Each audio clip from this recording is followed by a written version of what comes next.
everybody really is wondering now is we don't know what a motive is. Right. But what in the world would motivate somebody to go in and do such a horrible thing? Well, this is so tragic. I mean, we have literally seen this how many times in the last few weeks, and we always have someone saying, well, you know, I heard that he wasn't doing well. I heard he was having depression. I heard he had a history of mental illness, but I didn't think he would do something like this. I'm asking everyone out there, if you are sitting home right now and you know that someone in your family or one of your friends has a history of mental illness and has hinted at doing something like this, you must say something, because people have a history.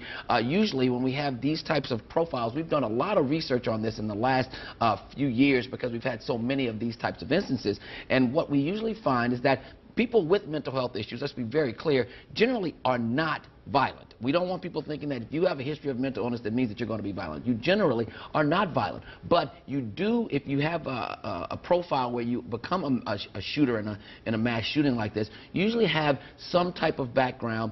Criminality is in your background. You usually have a history of abuse. You have a history of being ineffectively parented. You have a history of being a loner. You also have a history of social isolation from very young in childhood, even a history of cruelty to animals and insensitivity to other people's fears and other people's issues. And so these types of things we see them over and over and over, and we cannot divorce this from the fact that the history of mental illness in our country, we like to push these things away and keep them away from people knowing about our own mental illness. But we have to know that we've just had legislation in our own state where we have cut and cut and cut the ability for us to be able to house our mental health people, for people that have mental health issues in inpatient facilities, so we can really control their medicine. We bring them in the hospital, we put them back on the streets because we just don't have the money and we don't have the manpower to treat our mental health issues in this state. And this state is not alone in that.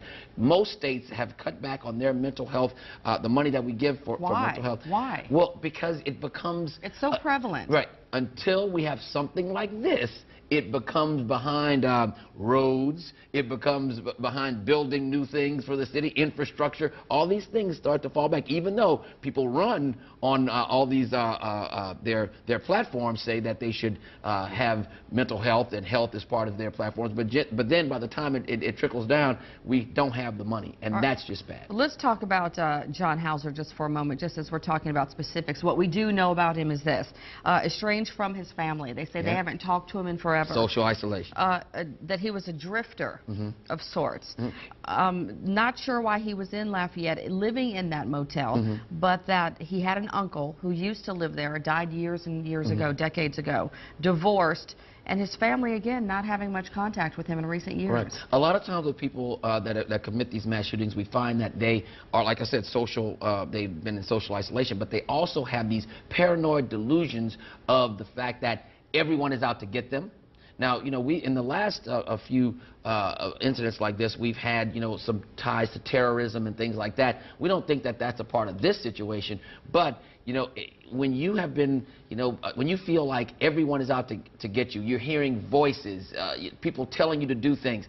He had disguises, so we don't know what would actually cause him to do this, but as we go back and deconstruct this, we will probably find if he's a little bit older, so he may or may not have been using social media, but you know he was keeping a journal somewhere, you know he was writing things down, you know he was talking to somebody, and as these days pass, we will find out more, and my heart just goes out to the victims, because you know you go to watch a movie, and then you know your life is taken, or your life is tragically changed, and your family members, their life is tragically changed too. So I want people just to remember that if you have a family member that lived in Lafayette, was actually in the movie theater, that didn't get hurt, just because they didn't get hurt in that movie theater doesn't mean that they don't have a bystander trauma, PTSD, that they need to get treated. They need to go to... all of those 100 people who were in that theater, now what happens to them? Will they need counseling? Absolutely, absolutely, because just imagine if you were in that movie theater and you're sitting here and you're watching what we're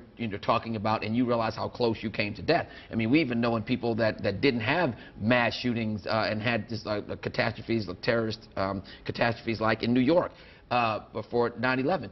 these people are still having problems years later from being that close to death and knowing that their life was almost gone. So anybody, you need to make sure that you get appropriate treatment, because these things crop up in you a little bit later and you start having interpersonal relationship problems, depression, and anxiety from just everyday tasks. You know what's interesting too about this case, especially as we just watched this news conference, is that the police chief in this case was very emotional. I mean, Sure. almost on the verge of tears. So no one is exempt from being emotional from this sort of tragedy. Right. And I want to just always reiterate the fact that even people watching this now, is this going to change the way you go to the movies this afternoon, this weekend, you know, for the next 2 weeks? So, you know, I never try to limit this to just the people that were in that event, because everybody right now has a family member that they were concerned about at some point. Everyone at home is going to want to go to the movies at some point, and that anxiety, you know, I like to equate it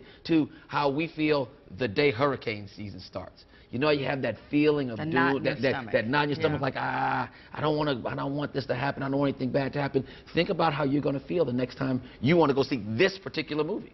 Think about that, and that plays on your psyche over and over. So if you have a history, personal history of just mild depression, or if you know these things affect you in that particular way, you need to also take stock in the fact that you're going to be okay, but you need to talk to somebody if this causes problems for you. And I can't stress enough, if you know someone that has a propensity for this type of behavior, never just say, I think they'll be all right, because the probability of them being all right is very high, but the possibility of them not being all right does exist, and you have to tell someone so we can avoid these types of incidents. Can you imagine what these people witnessed? I mean, when you're talking about sitting there in the dark and someone stands up, opens fire, next thing you know, within the next 6 minutes, 12 ambulances arrive on the scene. You have people laid out, blood everywhere. After the last shooting incident in the movie theater, I'll never forget it. I still, when I'm in the movie theater, when I go in, I look around, I make sure that I can recognize where the exits are, and that's something that I shouldn't feel like I have to do, and it does affect the way that I live my life, and this will too, because it's so close to home. And when you start looking at this and how it perpetuates throughout our society, we've had so many mass shootings that it has become commonplace for us to see it, and so we're being desensitized to it, and that's a bad thing. It's a bad thing. So many incidents happening around the country now, right here in our backyard. Exactly. And I also will talk to the people that are at our universities, our institutions. They handle that in Lafayette. I mean, they did a great job. They did a great job. They had ambulances on the ground. They had they activated their active shooter protocols. I mean, I'm affiliated with several universities around this city, and we all go through training to be able to handle this type of thing. But think about this: when you go to work today, when you go to your job, what would you do if there's an active shooter? You have a protocol, and you probably haven't reviewed it in the last 2 years, but I think that people should know their active shooter protocol, because it will save a life.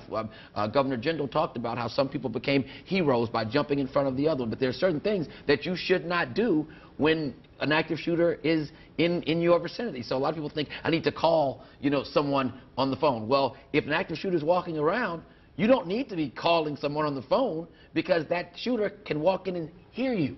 Make sure you turn your phone off, because if someone's trying to call you because they hear that there's a shooter there, your phone will ring, and then the shooter will come and find you and the people that you're trying to protect. So all these types of things are in active shooter protocols in every institution, including this TV station. So everyone needs to review their active shooter protocols to decrease the amount of mortality in these types of events. Okay, so now that we're talking about that, on the heels of incidents like this happening, i.e. school shootings, Columbine, court, people opening fire in courtrooms, suddenly the whole thing changes. You have more security guards, and you have to be wanded and that sort of thing. And so now movie theaters, I mean, this is supposed to be a safe place, a happy place. You know, when everyone says that one thing can happen in one place and it's a fluke. But if you see now that this is the second time this is happening, and actually it's probably more like the third or fourth, we just don't have a lot of, you know, data that we talk about when you have less than 2 or 3 people being shot in this way. But there have been other movie theater shootings. So now that we have 2 major movie theater shootings, I wouldn't be surprised that you will have to go through that to go into a movie theater. Even in the airports now, when you have to go through all the, you know, the levels of security, everybody gets irritated because, like, why do I have to do this? Because you forget about this day. So when you're in those types of lines and you're realizing that I'm being irritated because I have to wait in line for extra, 20 minutes to get in the movie theater, remember this day and the reason why you have to wait, because it's only for your safety. And you have to be patient, because I don't want to go to a movie theater and have to have this type of anxiety when I want to enjoy some time with my family and friends. But we have to know that these times are coming, and we're living in desperate times, because this is happening far too much. I'm talking about this on national TV all the time now, because people want to know what should they do.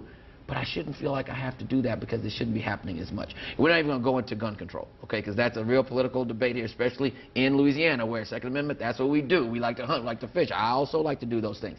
But we have to, we don't know anything about this gun and how this man got his gun, maybe legally, maybe illegally, I don't know. But some of the other mass shootings that around the United States, we know that the guns, some of them were obtained illegally. Some were obtained by, the last gun was obtained from the one in Charleston by a loophole. So it was theoretically legal, but still theoretically illegal, because there was a loophole. So, we have to do something about gun control as well. But, nobody in Louisiana is going to want to just, abandon their Second Amendment rights, and I don't blame them. So how we get these guns is going to be something that legislators have to work on, because some toes will have to be stepped upon so that we don't have to bury any more people that are innocent. And the fight's ongoing. Yes.